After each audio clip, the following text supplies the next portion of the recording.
Good evening, everybody. My name is Jason Waffler. I'm the host. Another episode of Axe to Grind. I've got an axe to grind. Actually, I've got several axes to grind. Um, First of all, I've come to the realization the automotive repair industry is rife with shop owners and service writers who come under such immense amounts of pressure to make money. Um, they don't think straight.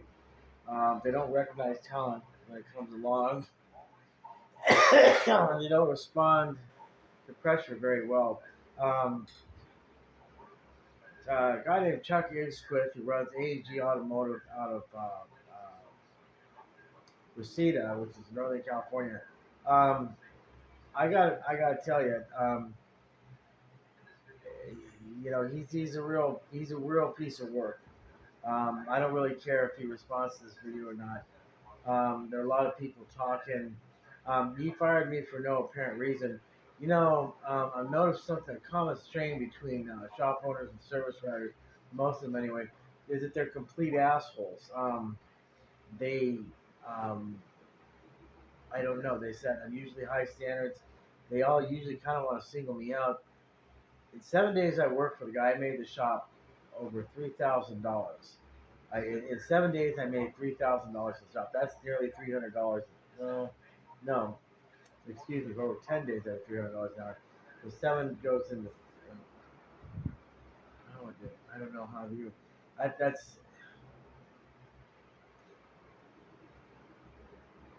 That's over $430 a day. So I made the shop $430 a day. He barely paid me $200 a day. I got $1,400. No, let's see. What did I get? Yeah, I think I got something like $1,400 out of the job. So to Chuck Isquith, I wish you the best of luck. You're not going to get what you're looking for. I've called other shop owners to look for a job as a mechanic. I've given up. They're assholes too. Everybody in the business is an asshole. But most of them are the ones that are under pressure. Self-righteous, pragmatic alcoholics who think the sun rises and sets in their pants. Don't know shit for Sherlock when it comes to talent. Um, except for, like I said, except for a few. Shout out to my friends. This guy, what's his name? Oh, John Hink. John Hinkley. I'm not sure how you're doing, John. If you're still in Horsetown and Norco, just saying hi to you. I hope you're doing okay. Greed got the best of you in that location in Costa Mesa. No comment, but other to say, I hope things are going well for you now. I know that. Anyway, okay, so I'm just kind of going off. It's a very difficult business. I believe there is a very strong market, excuse me, for mobile mechanics in Los Angeles. I see them all over the place, so that's what I'm going to do. I'm going to go ahead and pitch myself as a mobile mechanic tomorrow. Pass out flyers because I have rent due in about 20 days, and I can't take any chances. I'm supposed to be getting unemployment, but we'll just kind of have to see how that goes. Um, my axe to grind, besides that, is this: I've kind of moved on from working for other people at other shops. Shop owners that you have a screw loose. I don't know what the hell is wrong with you. There's that other guy in Redondo Beach, the Iranian fella. I don't know what your name is. You're crazy. You're in a shithouse rat, dude. You wouldn't let me do anything. I've been working on cars for 41 years as a mechanic. Been working as an engineer for 26. After 6 hours of working for you, I mean, you treated me like I couldn't turn a bolt. I don't know what the hell's wrong with you, bro. What's the matter with you? So anyway, so you're not going to get anybody. You're on your way out. So and you're vaping. I think the what is it what do you call it now? It's the nicotine. I think the nicotine taints your brain. I think it's thinking your thinking ability, your temperament. Um, I just think that you're gone, bro. If you don't trust anybody to work on cars, if you treat everybody like an idiot, they're gonna be an idiot, and you just go ahead and fire them. You're not going to find anybody. If you don't let people work on cars, how are you going to know if they know how to work on cars? Doesn't make any sense. I had a friend who's Romanian a long time ago. He had a shop that's now basically a garbage pit tire shop on, I think it's Harbor Boulevard in Santa Ana. The place is just a dog shit pit. This guy, he was a half-ass shop owner. He got an employee there, a young Mexican kid, who's very, very on the ball, married, 20 something, had a wife, had 4 kids. But I got to tell you, when he showed up at this guy's shop to start working on cars, he brought all the business with him. All of a sudden, this Romanian fella is my friend. I did business with him from time to time. I had him do difficult repairs for me. I had him do smogs for me, smog preps. From time to time, I would work with him, and we had a laugh and everything. But here's my point, or here's what happened to prove my point. I don't know this young kid's name. He's 20, 22, 20 something. He's a real young kid. He brought all these fancy customers with him with all these fancy Mercedes Benz. And I'm telling you, nothing but high end, expensive Mercedes Benz lining up his shop because they wanted him to work on their cars. So he brought that clientele with him. He was that good as a Mercedes Benz mechanic. Some people are just born to be mechanics. I'm born to be a designer and engineer. I'm not really born to be a mechanic, so I'm signing my own confession by saying that. I'd rather design, engineer, and build something from the ground up and make it to where mechanics can work on it and maintain it properly and move on. So I'm not really a mechanic. I don't want to just be a mechanic. I want to design, engineer, and build what it is that we work on. Anyway, this Romanian fella, I don't remember his name, fired the guy. And I said, well, why'd you do that? He's bringing all that high-end clientele with you. He said, well, because he was late a couple times. And I looked at the guy, and I didn't think to myself, I didn't say anything because, it's not my place. I'm in his house. I'm in his shop. I need him to do something for me. But I'm kind of looking around, and I'm going, what planet am I on right now? And I'm thinking to myself, the guy has 4 kids and a wife, so he's got to make a lot of money. He brings all this clientele with him. They can make your shop tens of thousands of dollars every month.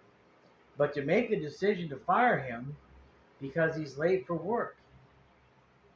So that's the kind of thinking that is plaguing, and I say plaguing, the automotive repair industry. Shop owners are basically bat-shit crazy. And I will still denounce that little petty asshole, Wayne, on Washington Boulevard, who owns a Chevron and owns a couple of bases there. Fuck you, Wayne. You're a fucking wannabe. Fuck off and die. Come off, 40 pause. I spent an hour and 40 minutes getting to your fucking shop. The interview lasts 30 seconds telling me we don't want you here because you missed the first appointment and we need somebody to deal with people. You know what, Wayne? Fuck off and die, you little pissant. I felt like knocking your ass out on the spot. That's okay. You're a little man. You're not going to get any mechanics. You're going to get a turnover of mechanics. Rick at Big Q. Well, Rick, you're kind of a coward. You're kind of a weasel. I kind of don't like you. But you know what? Whatever. I came back. I didn't tell you I'd worked for you before. You decided not to hire me anymore. Whatever. I don't know. I don't understand. Rick Nickel at Rick's Lube and Tune. Rick, I kind of like you a little bit better. You're interesting. You have a lot on the ball. I can tell the pressure's getting to you to make money. They're turning into thumb screws. But as far as Alex and Junior are concerned, you got to get rid of both those guys. Alex jumped on a car with broken suspension. Suspension collapsed out from underneath him while it was on top of an open pit with someone underneath it. You need to talk to Alex about that. If you don't, I'm going to blow the whistle and I'm going to tell him. I'm going to tell Rick Nickel. Junior smoked pot 4 times in front of me on the job. He was making guns. He made a mess with all his aluminum shavings using shop equipment. Didn't clean it up. They had a poster of Michael Bolton with his haircut short. A picture of him recovering from cancer. And they were shooting BBs at it from BB guns inside the shop. There are no customers there. Alex, hey, Rick Nickel, I hope you see this. Your service writer, Alex, I don't know what the hell his last name is. Alex trash talks you. He hates your fucking guts. And he trash talks you behind your back. He does it all the time. Junior smokes pot on the job all the time. They both break cars all the time. They were harassing me nonstop every single day until I had to quit. But you know what? No big deal, Alex. You sabotaged my work. You're full of shit. And you said you were going to go to Rick Nickel to get me fired. I beat you to the punch. Now, because I did the noble thing and I thought that I'd actually been negligent on my work, I may not get unemployment compensation. So, it's just I don't know. Just what a bunch of assholes. There's an old guy named Ken Fox.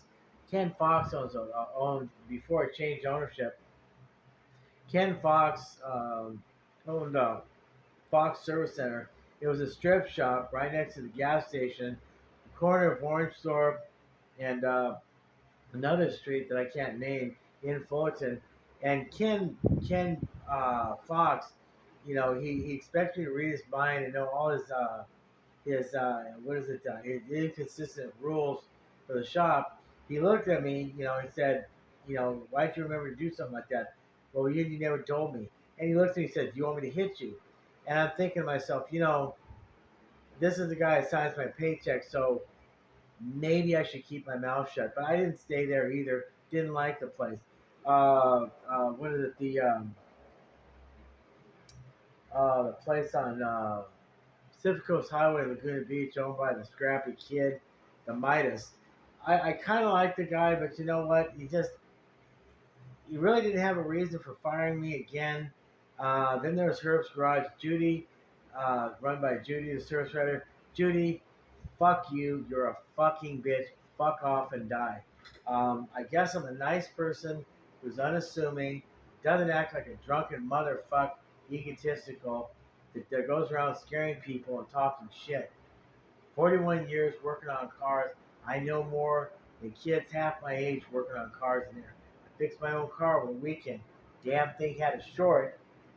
Toyota's wisdom, they decided to group a fuse grouping, a 15 amp fuse grouping in the main fuse box underneath the hood. They group power to the fuel pump, okay, power to the OBD2 connector so that your OBD2 scan tool can communicate with the computer, and power to a door switch, the rear left door switch. That's basically the sliding door behind the driver. They group all three of those items in that one 15 amp fuse. Now, why the fuck they would do something like that? Why do you put a door switch with fuel pump power and OBD2 connector power is beyond me. So we got stupid ass dumb motherfuck knocks running shops, shop owners and service writers that are batshit, dipshit, motherfuck crazy. They fire guys like me and pick on master mechanics like Joel Church.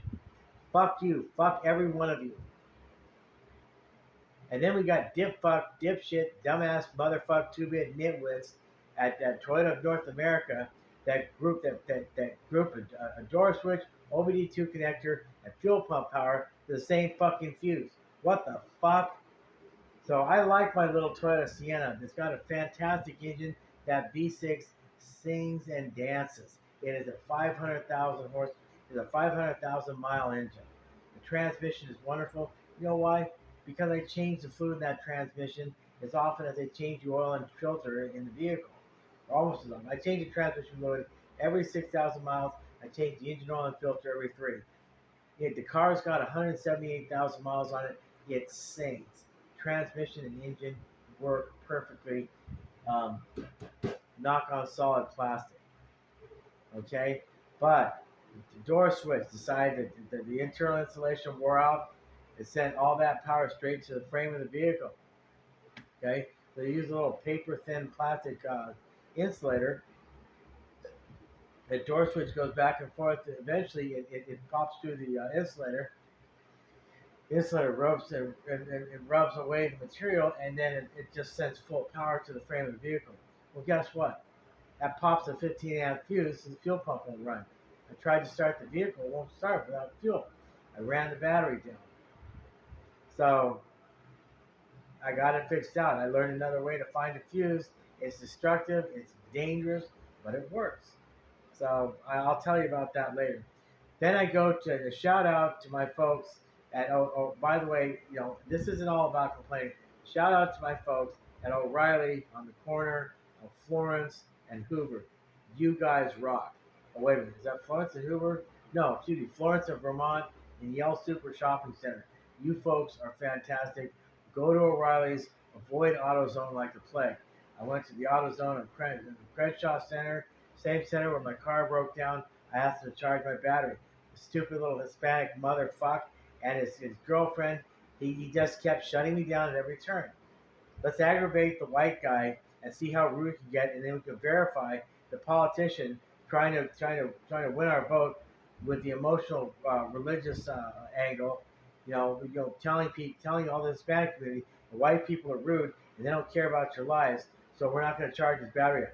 A stupid little motherfucker doesn't know shit from Sherlock about cars or car batteries. Kept lying to me. Kept making up stories why he couldn't give me a printout. Your battery is bad. Can't charge it up. Can't help me with anything. Just one thing after another. Everything I asked him, he just shot down. So I called customer service, filed a complaint. Well, they keep regular hours like normal people do.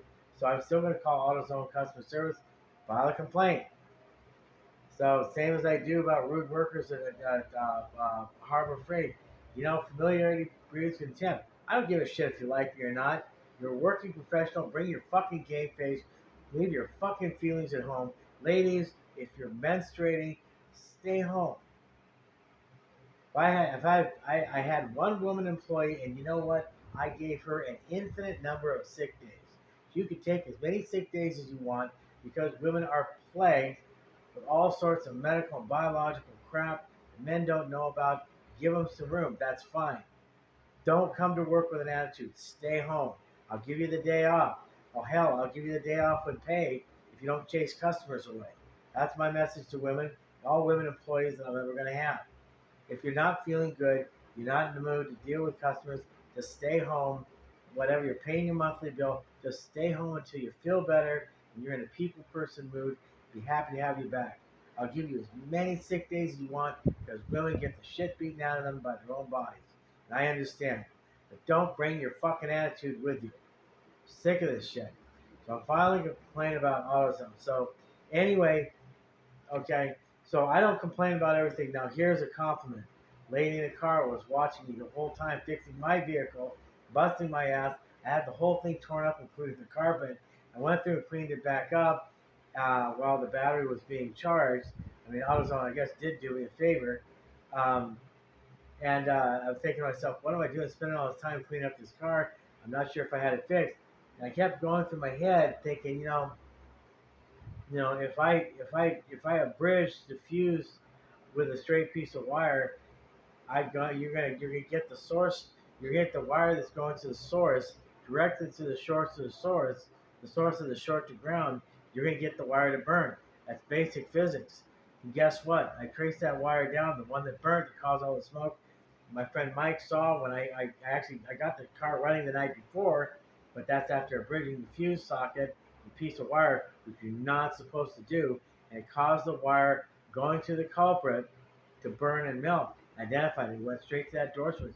And I knew instinctively those door switches, all they are, they're on-off switches, and if they wear out internally, they'll send straight power to the frame of the vehicle, and that's it right there. That's your short to ground. Disconnected it, took that wire out, cleaned and rewrapped the harness. I cleaned up all the parts I took off. I put everything back together. I got the turn signal switch. I go to start the vehicle with a battery in it. I didn't know how dead the battery was. I turned over, but then clicked. I'm like, well, I got to take the battery out, take the AutoZone, have them charge it up. I went out to look at the fuse because stereotypically, even with that, the fuse would pop. It didn't pop this time, so I'm like, well, little progress. The numbers on the voltage on both sides of the fuse were the same, but I'm thinking to myself, no, it didn't pop this time. So I'm like, I was still a little sketchy, but while the battery is charged up, so I'm cleaning the vehicle up, reorganizing the parts, putting everything back together, ass puckering. All I have to do is bring the battery back, put it in. Hopefully the vehicle will start. And I'm thinking to myself, oh God, the only other thing could be is a fuel pump that's just taking too much amperage. And then I'm thinking to myself, biggest fuel pumps in the world are the ones they put in the Mercedes. and they don't pop fuses because they're drawing too much amperage. They just stop. They don't hang up. They just stop spinning with it. So I got that out of my head, and I'm thinking I've had just such bad luck up to that point. The last few days of my life were just absolutely awful. And I missed a day at work because my car was broken down. My boss wanted me to go to a job in Carson. Um, And so anyway, that was that. I got the battery back. I dealt with the guy with his battery. He said the battery's bad, and I'm like, shit. So even the car won't start, and now I've got a crappy battery. So I'm gonna be without a car, without a job. I just paid the rent, so I have very little money in my pocket. And yet my car needs both a fuel pump and a battery. And I'm thinking to myself, at this point in time, I'm praying to God, excusing myself on my bad behavior and all the cuss words. And I put the battery in. Car fires right up. And by the way, the car has been firing right up. I fixed the turn signals. Turn signals work fine. Charging system works fine. It doesn't pulse and up and down like It doesn't. It doesn't. The lights don't oscillate and pulse like they did, which taught me something. Number one, Toyotas have a system where the blinker lights, the indicator lights, will light up if there's a short in the system. I don't know if Toyota designed that or if that's just something that happens with Toyota's electrical system, but it's really helpful. So, this isn't the car repair hour, but I will say this: if you have a Toyota and one of the blinker light indicators on the dashboard is on, it means you have a short to ground somewhere. You pop the fuse, or you're going to pop a fuse. If your car won't start because you keep popping the fuse, that blinker light is on. That blinker light more than likely is related to something that's causing a short to ground, which is popping the fuse, which controls power going either to your computer, your fuel injectors, or your ignition coils, or your fuel pump. The car needs compression, needs valve timing, it needs ignition timing, it needs fuel, and it needs spark. Fuel, spark, fuel, spark, compression, ignition timing, valve timing. Of course, without valve timing, you're not going to have compression, but I'm just being technical. So anyway, I fixed the turn signals. I still have an issue with the headlights. I'm not going to worry about that. I cut a ground wire. I'm just going to kind of fiddle with that later. I jumpered the wire for the headlights. They work fine. I don't have that much money in my pocket, but you know what? The day before, right? And in fact, no. The very night I paid all my rent, gave all my money minus 47 bucks. 47 bucks my name to our rock star landlord Nate. Shout out to Nate. Nate, you're awesome. Take better care of your health. Um, so I'm like, this all went down Friday night, took up most of Saturday, but I'm blessed by God. Even though I cuss like a sailor, it runs great now. Again, knock on solid plastic. Anyway, so it's a crazy business. Hey, I was gonna go ahead and bitch and shout about AI, but I'm not gonna do that right now. We're at the 23-minute mark. I want to leave some time for advertising, which I'm never gonna get because I just don't think people give a shit. But if they give a shit enough to watch the show, what I'm gonna try and do, I'm getting more into the groove of being in front of the camera and kind of loosening up and opening up. I'm not as much of a stiff robot as I used to be. Seeing my reflections, I'm actually talking to camera in real time. It kind of holds you up. It's weird. It's like you're swimming through your own reflection, if that makes any sense. It slows you down. Um, but I like to see how I appear on the camera as I'm actually recording something. But anyway, my axe to grind is again the automotive industry. And I gotta tell you, any of the shitheads out here who think that electric cars are a way of the future, look up, magnite ore and how destructive it is to the environment to mine the strip mine for it. That's to make them permanent magnets in the motors. Sulfuric acid or any type of chemical used to make the batteries with. The other materials for the rest of the vehicle. It's just as toxic and harmful to the environment to make an electric car as it is to make one with a diesel engine. And God's honest truth is, at the end of the day, you run out of power, you got to go somewhere, charge the damn thing up, and it isn't always run by a solar power station like all you holy hippies were hoping it would. It's run by a charging station that's fed Buy a power plant that burns what? Fossil fuels. Anything from acorn shells to coal they mine out of the ground, to slag they find at the bottom of the oil refiners, diesel fuel, to methane they get from the gases from the sewage plants. They run methane diesel engines. The methane is an offshoot of gas from all the poo-poo in the sewage. But internal combustion engines are internal combustion engines. They run the power plants that feed the power to the charging stations that charge your electric car. Electric cars are a fucking novelty. They're a joke. They're a trend. They're going to be a shit stain in automotive history. And I want them to go away just as quickly as they showed up on the scene. They're worthless. They're useless. They're every bit as deadly and toxic to the environment, design, engineer, and manufacture. Okay? And one more thing, actually two more things on top of that. There is no infrastructure to get you from A to B across the country or down to the tip of South America and back. There's no infrastructure for charging stations for electric cars. And if you tell me there is, you're full of shit. Which reminds you, leave a like, leave a dislike, leave a comment, hit the subscribe button, make somebody happy, which is being a 56-year-old man, which is me. Electric cars. There's no countrywide infrastructure. There's no connective infrastructure, power plants, or power stations, charging stations to get you from New York to Los Angeles. There just isn't. So you're not going to see a Tesla come from New York unless it's on the flatbed of a truck that runs on diesel. I'm sorry. There's one guy figured out the problem. He's got a Predator generator set from Harbor Freight. I think it's a 3,000 watt or a 2,000 watt generator set. He puts in the trunk of the vehicle, runs on gasoline, and he's got it hot wired in, I believe, to charge the batteries. The generator set generates AC electricity, wants to charge DC batteries. So he has some type of rectifier that's in line with his generator set. He's got a hole in the trunk for the exhaust pipe so the trunk doesn't fill up with carbon monoxide, flow into the cabin and cause him to fall asleep. That generator set charges the batteries as he's driving the vehicle. The guy's out in the middle of nowhere, and the generator set ran out of gas. So he's in a Tesla. He gets out of Tesla. These people are scratching their head wondering, why the hell are you asking us for gas? That's a Tesla. It's electric. They pop the hood. His generator set, which generates, which keeps the batteries charged because it's an electric vehicle. Now it's a hybrid vehicle. It runs on gasoline. So he's borrowing gasoline from them.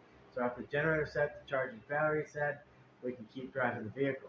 So he figured it out. But again, that's no longer an electric vehicle. That's a hybrid vehicle. That's another thing too. Goodness, nature calls and I have to answer, but we're not done. I want to bitch, whine, and moan because I have an axe to grind about some other stuff, not just electric cars, hybrid vehicles, about the state of the automotive design, engineering, manufacturing industry.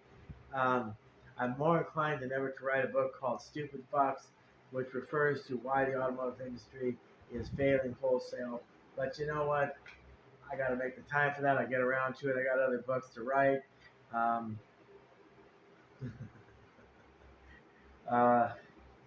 What the heck?